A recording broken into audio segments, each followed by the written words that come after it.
Welcome to Storytime with Sugar. Today we're reading Raising Dragons.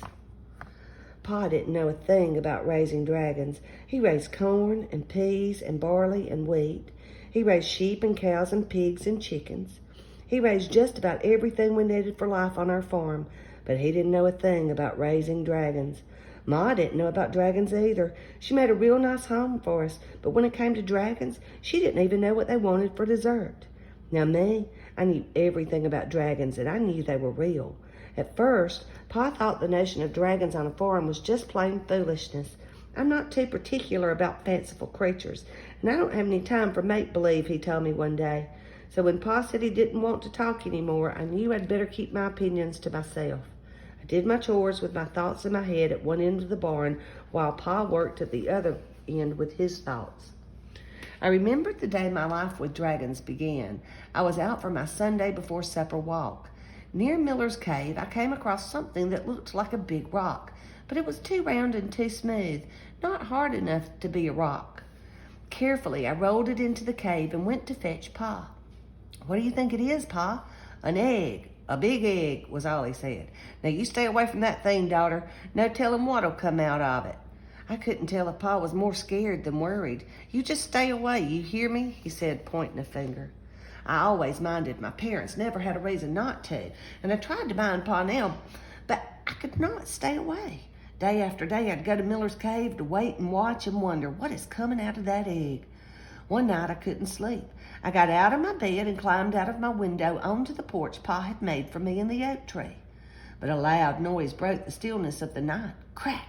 It was louder than 100 firecrackers on the 4th of July. Crack! I heard it again, this time louder than before. It was coming from Miller's Cave. At the first hint of dawn, I headed toward that sound. There in the corner of the cave, where I'd left it, was the egg, and pushing its way out like I've seen so many baby chicks do was a tiny dragon poking through that shell with its snout. It was love at first sight. "Hey there, little feller, welcome to the world," I sang soft and low. As I stroked his nose, a sweet little purr and whimper came from him. As I touched skin to scale, I knew I was his girl and he was my dragon. I named him Hank. Hank was just a joy to have around. He was a fire-breathing dragon, and he made sure he kept his temper whenever I was near. Pa wouldn't have seen the sense or the use of having a dragon around who ate you out of house and home. Thankfully, Hank preferred fish, frogs, eels, and insects to beef, lamb, chicken, and pork, and he did have a healthy appetite. Ma never wanted to know about Hank.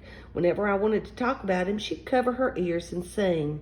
She said that having a dragon around had to be worse than having a field full of critters, but it wasn't.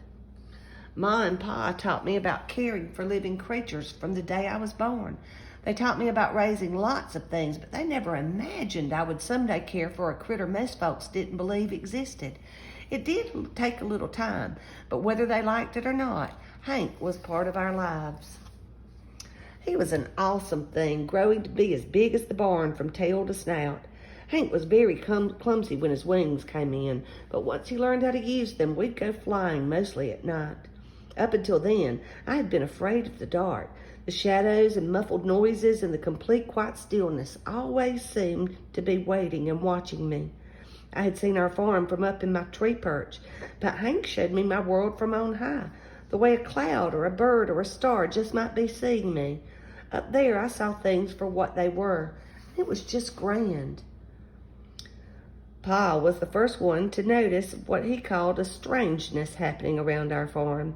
One morning when Samson, our mule, hitched for work, Pa set out to plow the fields, but all the work had been done. The ground was turned over and the seeds had been sown. Pa was plumb flabbergasted. Hank and I tended the crops too. We pulled weeds and kept varmints away, and Hank even got me to school before the first bell. Even after all the good he'd done, Ma still didn't want any part of Hank. But when a hot spell hit, her tomatoes began to dry out. Hank hovered above them, fanning away the heat. He'd saved just about every last one of them. Ma didn't admit it, but she felt beholden to Hank. She began fixing fancy gourmet meals just for him. Eel pot pies, frog leg pudding, and a fish and insect stew that Hank just loved. Day by day, Hank was getting bigger. Ma was uneasy about Hank's fire-breathing breath.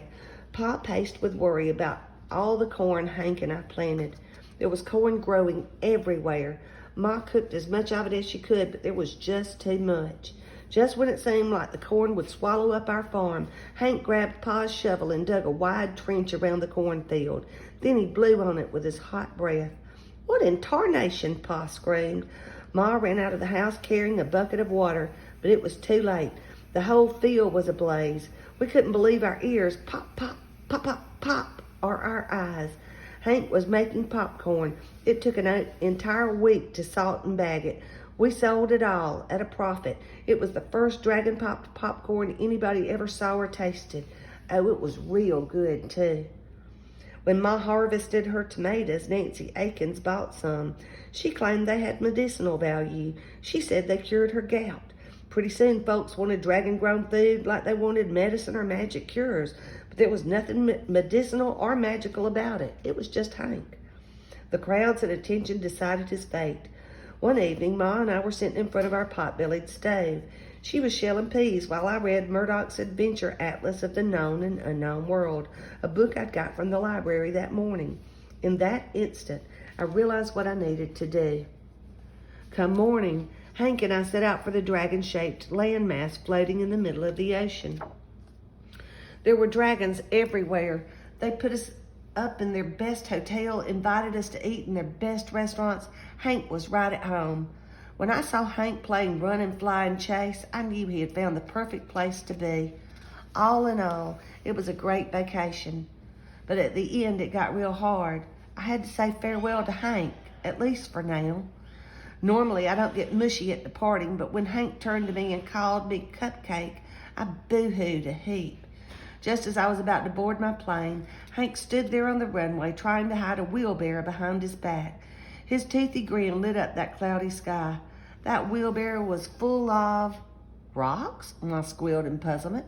"'Tain't rocks, Mother, they're eggs, dragon eggs," I exclaimed. Pa beamed right proud. Each egg looked different from the rest. One glowed, one glistened, another one flickered, and one even sparkled. I stood admiring the lot of them. Looking at those eggs, I thought about my Hank. For now, he was out there somewhere in the world. I knew I'd see him again. Wondering when was the only thing fixed in my mind. But in the meantime, I knew what I had to do. The same way Pa knew that farming was in his blood, I knew that raising dragons was in mine. There are some things you just know.